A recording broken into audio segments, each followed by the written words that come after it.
अस्सलाम वालेकुम, कैसे हैं आप लोग? उम्मीद करता हूँ ठीक ठाक होंगे। तो सबसे पहले वेलकम करता हूँ अपने इस YouTube channel Karachi education news में। बहुत सारे मैसेजेस आए आप लोगों के फर्स्ट ईयर का टारगेट पेपर्स कब से आना स्टार्ट होंगे।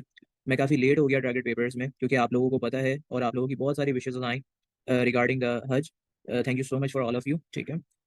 अभी भी मैं बेसिकली जो है ये सारी जो है बहुत मुश्किल से मैंने कंपाइल करे हैं ये सारी चीज़ें। ठीक है। क्योंकि हर चीज़ में आपको पता है कि टाइम लगता है।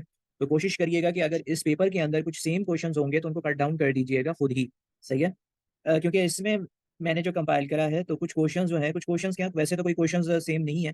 अगर इन केस मेरी नज़र में कोई क्वेश्चंस हट गया हो, दिखा नहीं हो मुझे, तो आप अपनी तरफ से उसको कैंसिल आउट कर दीजिएगा। ठीक है। अच्छा जी, सबसे पहले फर्स्ट ईयर बॉटनी जो कि आपका एक नया तरीके से पेपर्स आप लोगों के डिजाइंड है। नई बुक है, पेपर भी नया है, तैयारी करना मुश्किल हो रही है। तो इसके लिए ये कुछ रीजंस क्वेश्चन आपकी एग्जामिनेशन में 2 से 3 4 पेपर्स में आने के चांसेस हैं, जो कि मैंने इस पेपर्स में आपके इंक्लूड कर दिए हैं। ठीक है। कुछ डिफरेंसेस हैं, इनको देख लीजिएगा। कुछ डेफिनेशंस हैं, इन्हें देख लीजिएगा। कुछ डायग्राम्स हैं। ठीक है। Diagrams are the most important, जो कि जोलॉजी और बॉटनी में बहुत अच्छी आनी चाहिए बच्चे को बनानी, क्योंकि लॉन्ग के अंदर भी आपको डायग्राम्स पेपर्स में इंक्लूड हैं और शॉर्ट के अंदर भी आपसे सिर्फ डायग्राम्स बनाने के लिए पूछे जा सकते हैं। तो ये आपके पास कुछ क्वेश्चंस हैं। ठीक है।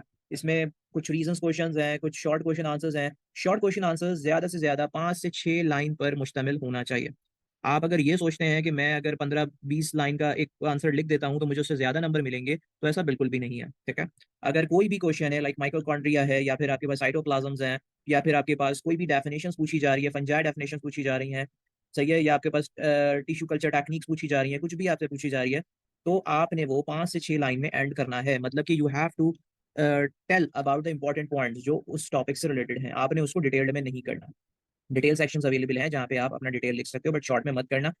फ़ज़ूल है। मतलब आप अगर ये सोचते हो कि भाई मैं ज़्यादा लिखूँगा नंबर मिलेंगे, ऐसा बिल्कुल भी नहीं है। तो ये आपके पास कुछ पेपर है, ठीक है? और ये आपके पास डिटेल क्वेश्चन आंसर्स हैं, ठीक है? डिटेल्स में आपके सामने प्लाज़्मा मेम्ब्रेन्स दिख रहा होगा, उसके बाद C3 की साइकिल्स दिख रही होंगी, HIV की लाइफ साइकिल, मॉस, ठीक है? अ, सही है। तो ये आपके पास जो है ये आपका कंप्लीट एक पेपर है। इस पेपर को डाउनलोड करने के लिए सिंपल सा आपको एक काम करना है कि डिस्क्रिप्शन में मैं लिंक दे दूँगा। वहाँ से जाकर इस पेपर को आप डाउनलोड कर सकते हैं और इस पेपर की अच्छे से तैयारी कर सकते हैं। अल्लाह ने चाहा तो ये पेपर इंशाल्लाह आप लोगों के एग्ज़ामिनेशन में 100% इंक्लूड होगा। सही है? बाकी लेट अपलोड करने के लिए माज़रत है, क्योंकि ड्यू टू कि मैं पाकिस्तान में स्टिल अवेलेबल नहीं हूँ। मगर कंपाइल करने थे ये सारी चीज़ों को, तो मैं फिर से कह देता हूँ कि अगर कोई क्वेश्चंस ऊपर शॉर्ट के अंदर सेम हुए तो आप उनको अपने जब तैयारी करने लगो एग्ज़ामिनेशन के लिए या इस पेपर से, तो उसको कैंसल आउट कर देना। ठीक है? बाकी best of luck for the examination. इंशाल्लाह इसी तरीके से सारे पेपर्स, कोशिश मेरी यही है कि टाइम टू टाइम मैं सारे पेपर्स जो हैं अदर जो मेरे एडमिन्स हैं या कोई भी होंगे, मैं उनसे कह के कंपाइल करके यहाँ पे जो है अपलोड करा दूँ। ठीक है? तो बाकी दुआ में याद रखिएगा। फिर न्यू वीडियो के साथ मैं हाज़िर होऊँगा, तब तक के लिए अल्लाह हाफ़िज़।